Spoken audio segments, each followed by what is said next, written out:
It's a 5-hour flight across 5 time zones. It'll be a long day. I don't know what I expected Russia's heartland to look like, but it looks so planned, not like America's suburban sprawl. The residential areas are all together and separated by forests and fields. We have arrived at Moscow's Domodedovo Airport. It's about an hour into the city. We go straight to Red Square, the iconic St. Basil's Cathedral. There's a bride. We learn it's custom for the wedding party to visit several Moscow landmarks to have their pictures taken on their wedding day. My mental image of Red Square is a huge space filled with marching soldiers and ballistic missiles. Reality is a space filled with tourists that you can walk across in 10 minutes. The only soldiers are ceremoniously guarding the Kremlin gate. St. Basil's Cathedral has stood on this spot since 1561. Next to it is the GUM department store. Red Square is the center of Moscow. All roads lead here. So it's been the central market of Moscow since its earliest days. Facing GUM across the square is the Kremlin and Lenin's tomb. Opposite St. Basil's is the State Historical Museum and Resurrection Gate. The Moscova River flows through the city, and we're taking a boat ride. And it's time for lunch. We eat and watch Moscow flow by. Moscow architecture is a study in contrast, from ornate 15th century churches to palatial pre-revolution mansions to the skyscrapers of the new International Trade District. This is Luzhniki Stadium, the chief venue of the 1980 Olympics. And here's the Ministry of Defense. This is the President Hotel, actually owned by the government and used for presidential guests. This is a statue of Peter the Great. It celebrates 300 years of the Russian Navy. It was erected in 1997 and is the 8th tallest statue in the world and one of the ugliest. Rumor has it, it was originally of Columbus for an American city, but they backed out, so the sculptor replaced the head and gave it to Moscow. More late 19th century mansions in a variety of styles. And the Cathedral of Christ the Savior. The original was demolished by Stalin in 1931 and rebuilt in the 1990s. Now we get some perspective on the Kremlin, which simply means fortress. Archaeologists have found evidence of fortifications dating back to the 11th century. The Kremlin walls we see today were built between 1485 and 95. The Kremlin's been captured twice, by the Poles in 1610 and Napoleon in 1812.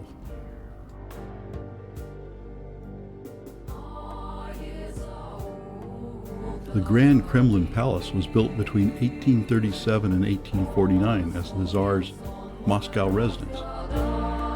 Cathedral Square, all the golden onion domes, were built in the 15th century. This impressive building is the Kotelnishkaya Embankment Building. Built in 1940 in Stalinist style, it was an apartment block for the Soviet elite. Our tour ends with the International Performing Arts Center, opened in 2003. We're heading back to the Kremlin for a look inside the walls. It's a big place, 68 acres. The walls have 18 towers. The Grand Kremlin Palace today is the official residence of the President of the Russian Federation, but Putin prefers his home in the suburbs. Cathedral Square has 3 cathedrals, 2 churches, a bell tower, and a palace facing it. As we walk in from the south, the Cathedral of the Annunciation is on our left. It was built from 1484 to 1489.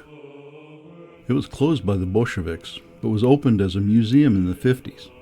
After 1992, services resumed and it underwent restoration in 2009. Next to it is the Palace of Facets. the oldest surviving secular building in the Kremlin. It was completed in 1492. Next is the Dormition Cathedral, built in 1479 on the site of a 12th century church.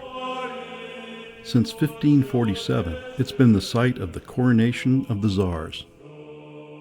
Next is the Assumption Belfry and the Ivan the Great Bell Tower, the tallest building in the Kremlin.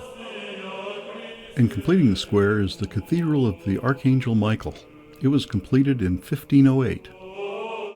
And now for something completely different. This is the Tsar Cannon, cast in 1586. At 890 millimeter, it's the largest cannon of its kind. The Tsars were into big. This is the Tsar Bell, the largest in the world. It weighs just under 450,000 pounds. It broke coming out of the cooling process and has never been rung. The Kremlin Senate building dates to 1787. It is now the offices of the president and his ministers. That wraps up our exploration of the Kremlin for today. I feel like Dostoevsky looks as we pass the State Library. A quick dinner and it's into bed. It's been a very long day. After breakfast, we gather for the day's events. That's the Bolshoi Theater. Ballet tonight. Here's the infamous KGB headquarters with the best view in Moscow, as the joke goes. You can see Siberia from the basement.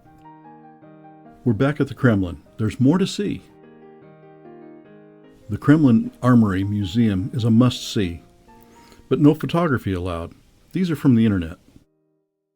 The collection's amazing, from crowns and clothing to the famous Fabergé eggs,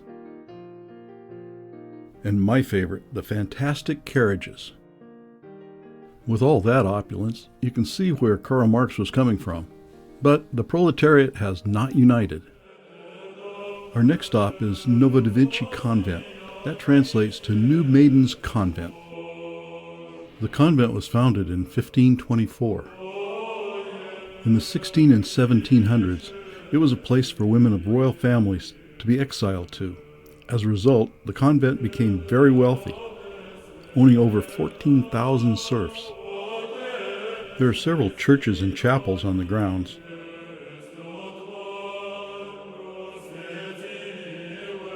But the Cathedral of Our Lady of Smolensk is the gem. To my delight, photography is allowed in the cathedral. The frescoes are outstanding.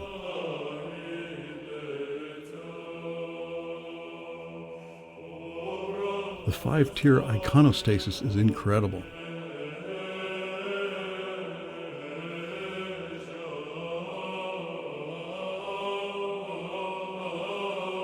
Nearby is a cemetery. Not just any cemetery. This is where the Soviet elite found their final rest. This place must have kept a lot of sculptors happily employed. There are a lot of war heroes.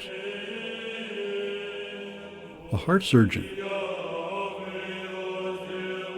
even a mathematician. This one's great. He was head of the Signal Corps during World War II. This grave belongs to Nikita Khrushchev. This marble Russian flag is a monument to Boris Yeltsin. Raisa Gorbachova is still popular here, even if her husband isn't. For lunch, we're at Turandot. I don't think we could have found a more opulent place. And the food's very good. Now we're going to explore the Moscow Metro. There are 196 stations and 200 miles of tracks. It's the world's busiest, measured by daily ridership.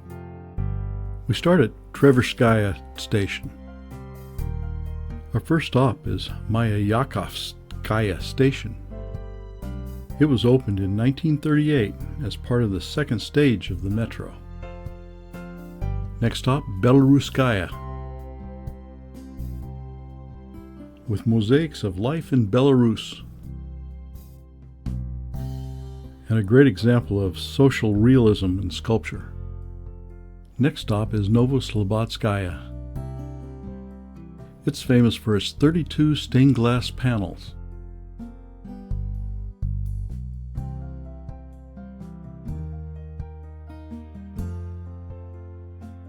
This mosaic entitled Peace Throughout the World is at the end of the platform. The next stop is Komsomolskaya. The theme here is the historical Russian fight for freedom and independence. The next stop is the elegant Kurskaya station, which opened in 1950. The Revolution Square station features 76 sculptures of soldiers, farmers, children, and workers.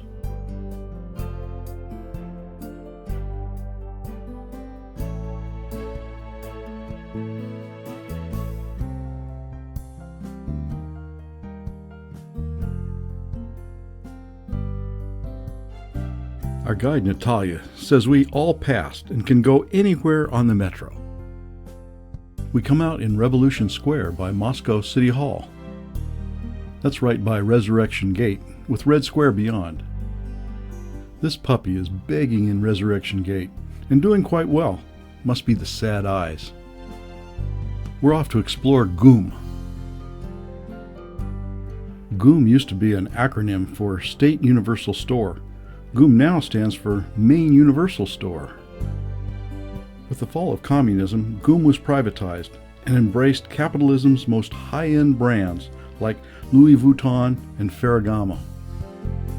The place is huge, with 3 floors and 3 arcades like this one. Tonight we're going to the Bolshoi to see ballet. It is the Bolshoi's second stage, but it's pretty impressive. And the ballet was very good. We're headed out to the suburbs this morning, but stop for a panoramic view of the Kremlin.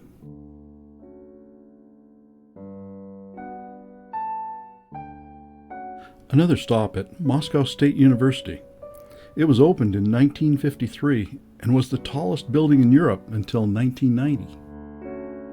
Too bad its head is in the clouds this morning. We're in Peredelkino, which was home to Russia's literary elite in the mid-1900s. Boris Pasternak's dacha is now a museum. The house remains as it was when Pasternak died in 1960. Even his father's sketches hang on the walls in the same positions. Dr. Zhivago, his most famous work, was written at this desk. Pasternak died in May 1960 and is buried in the village cemetery.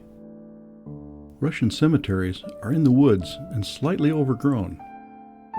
This is Pasternak's grave, and that of his wife and son. There's a picturesque church next to the cemetery, but it's overshadowed by a new church built in 2012. On the way back to Moscow, we passed this World War I memorial and the new International Business District with its skyscrapers.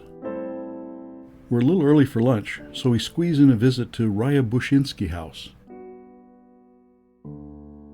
It's another hidden gem, a 1900 Art Nouveau house. The carved marble staircase and the jellyfish lamp are the centerpiece. The house is also the Maxim Gorky house, because the writer lived here from 1930 to 36 and his collected papers and memorabilia are here. Time for lunch at the Café Pushkin. We step back in time for a pre-revolution lunch.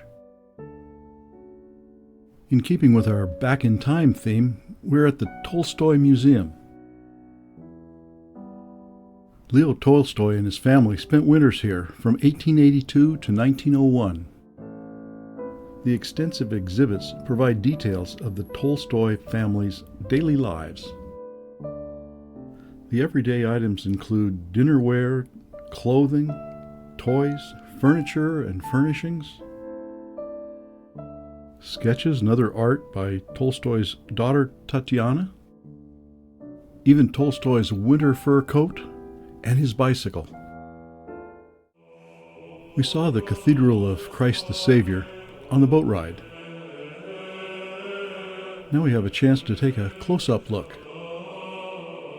It's the tallest Orthodox Christian church in the world at 338 feet. While this building is new, it is true to the cathedral's original 1830 design.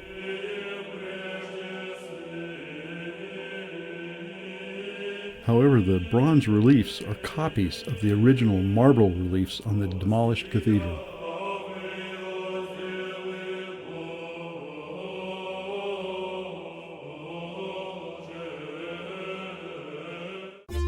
The Patriarchy Bridge connects the cathedral to downtown Moscow. Our last dinner in Moscow is at the Godunov restaurant. It's a rustic fare of rabbit stew served in a bread bowl with traditional accompaniments. In the morning, we check out of our hotel and head back along the Moscova River to the airport to begin our next adventure in the Arctic.